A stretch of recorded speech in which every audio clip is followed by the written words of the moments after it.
पिता, पुत्र, पवित्र आत्मा के नाम पर आमीन। आप सबों को जय यीशु। मेरे भाई मेरी बहन, हम लोग अभी उत्पत्ति ग्रंथ के अध्याय 2 पर मनन चिंतन करेंगे। हम लोग उत्पत्ति ग्रंथ के अध्याय 1 के वचन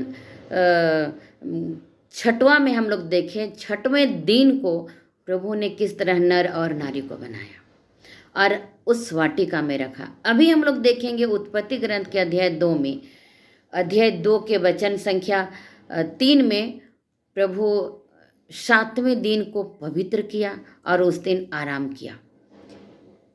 और हम देखते हैं उत्पत्ति ग्रंथ के अध्याय 2 के वचन संख्या 7 में प्रभु ने किस तरह मनुष्यों को गढ़ा।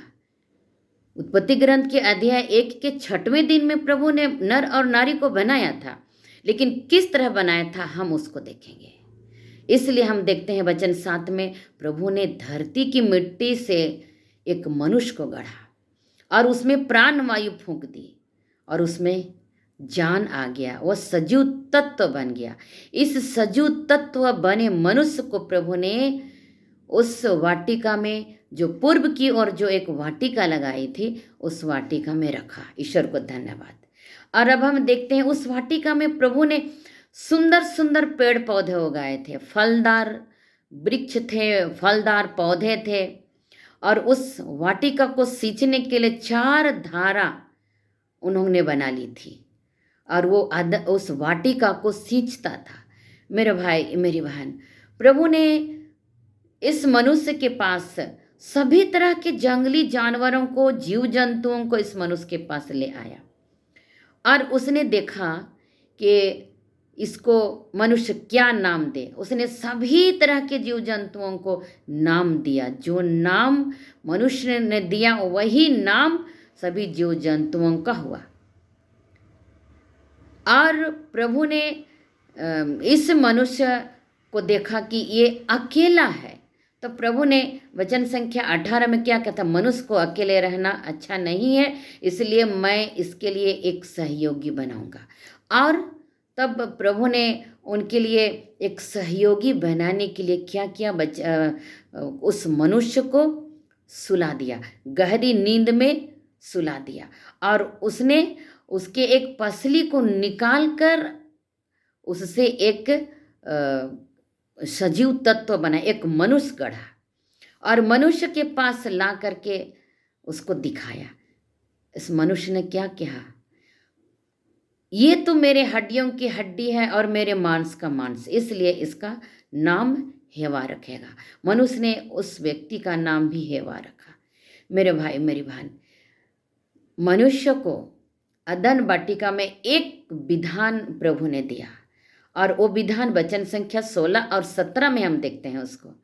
उसने क्या कहा, तुम इस वाटिका के सभी फल को खा सकते हो, लेकिन बीच में जो फल है उसको तुम कभी नहीं खाओगे। जब तुम इसको खाओगे तो उसी दिन तुम मर जाओगे।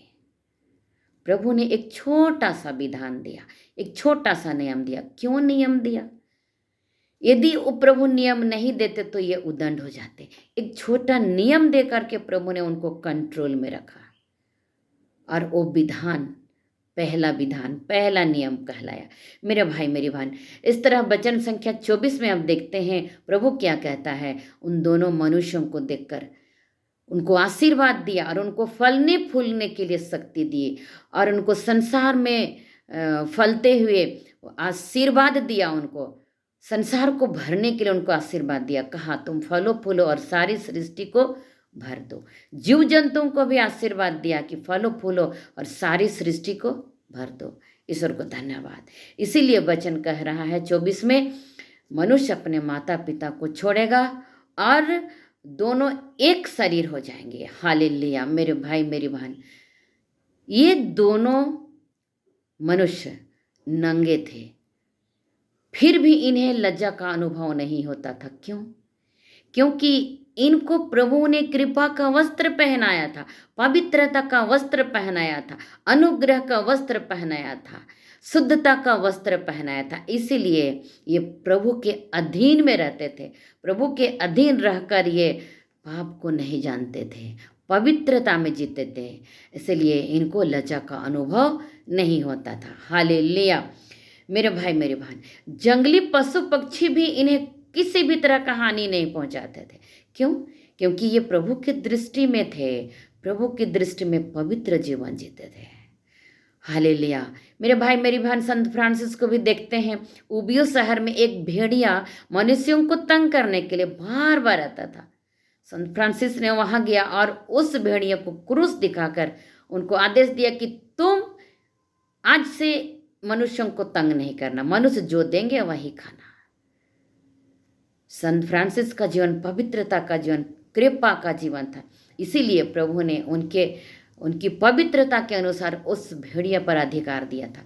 मेरे भाई मेरी बहन, अपन जो बाइबल में पढ़ते हैं देखते हैं, दानियल के ग्रंथ के अध्याय 6 वचन संख्या 23 में नबूकदनेस्सर ने दानियल को सिंहों के खंड में डाल दिया था। चूंकि दानियल के ऊपर पवित्रता का वस्त्र था, शुद्धता हुआ वस्त्र था, वह परमेश्वर को अपने अधीन में अपने जीवन को दे दिया था, इसलिए वो पिंजड़े में डाला गया, फिर भी सिंहों ने कुछ भी नहीं किया उनको। हालेलुया। और जब उनको खोल दिया गया, तब जिन्हों ने उनको डाला था, क्षण भर में सारे वे सिंह उनको चीड़ फाड़ कर खा गया। दानियल क्या कहता है? मेरे प्रभु ने अपने दूत भेजकर सिंहों के मुंह को बंद कर दिया। मेरे भाई मेरी बहन, आज यदि हम पवित्रता का जीवन जिएंगे, ईश्वर को अपने जीवन को समर्पित कर देंगे, तो हम भी इसी तरह हम अधिकार हम ले लेंगे संसार पर, जीव जंतुओं पर अधिकार ले लेंगे। मेरे भाई मेरी बहन, जब मैं एक दिन गिरजा जा रही थी, तब रास्ते में सुबह के 5 बजे थे, नदी को पार करके मुझको जाना था। जैसे ही मैं नदी के पार कर ही रही थी और जमीन पहुंची, वहां पर एक बहुत बड़ा सांप आया और अपना फैन को फैला करके ऊंचा उठा दिया अपना फैन। मैं घबरा गई और मैंने जो क्रूस को रोजरी करते हुए जा रही थी, उस क्रूस को पकड़कर मैंने कहा कि यीशु मसीह के नाम पर मैं तुमको आज्ञा देती हूँ, तुम अपने रास्ते चले जाओ। और थोड़ा देरी मैं प्रभु को, यीशु के नाम से मैं तुमको कहती हूँ, तुम चले जाओ। मैंने विश्वास के साथ कहा। देखिए, वो सांप धीरे धीरे धीरे धीरे अपना फन छोटा किया और दूसरी ओर चला गया। मैं प्रभु को धन्यवाद दी और मैं पुनः गिरजा चली गई।